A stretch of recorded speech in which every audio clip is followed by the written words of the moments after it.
Welcome back, guys. My name's Afion. In today's video we are going to be doing a short guide on how to succeed and how to survive in the dark zone. So the start of it might be some stuff that everyone is going to be familiar with, but hopefully this video can help some people out on how to go into the dark zone, get the stuff they need, have fun in there and not get killed all the time. So with that being said, let's start off with the first tip, and the first one you might not be able to do, but if you can, I definitely recommend playing with friends. You can even party up with people in the dark zone. People do talk a lot in there. If you see another agent on their own, just ask them if they want to play, and it makes it a lot easier to get on well in there if you're in a group of 2 or more, especially if you're in a group of 4. The next tip, very obvious but still very important, and that is gear. Make sure you have the best gear equipped that you possibly can. It's going to improve your armor rating. It's going to do other things such as increase health, increase DPS, increase skill power depending on what items you use, and that can be very, very helpful. The next tip I would have is to get the dark zone chest. This is just because it's going to help you get that gear. I do have a video on how to earn money in the dark zone and all the chest locations, things like that on my channel, which you can see in the division playlist. And it's not a huge tip, but this is definitely going to help out in getting that gear, so it ties into the last one definitely. The next one is 2-in-1, and that's MPCs. Now when you're fighting the MPCs, they're a lot stronger than what they used to be. They can knock your health down, as you're about to see here, but as well as that, moving on, this applies both to MPCs and to real players, and that is to have heal abilities ready and have med packs ready.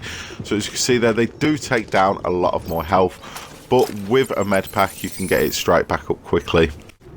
Bringing us on to our next point, and that is resupplying.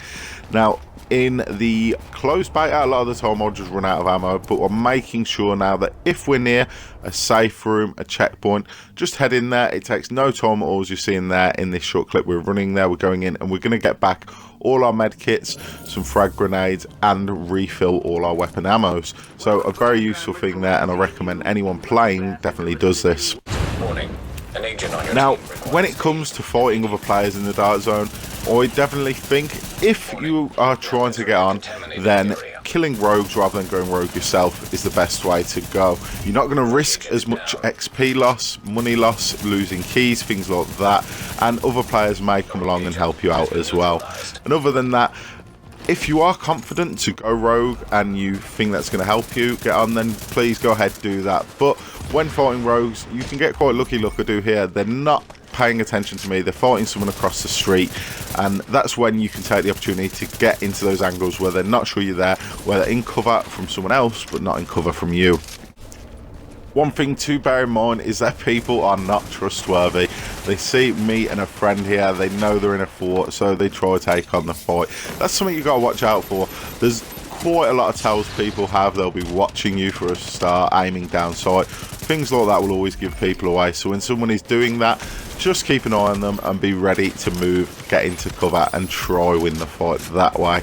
Sometimes numbers don't necessarily mean that they are actually going to win the fight, but again, like I said at the start of the video, numbers do help, so just be aware of other players in the dark zone.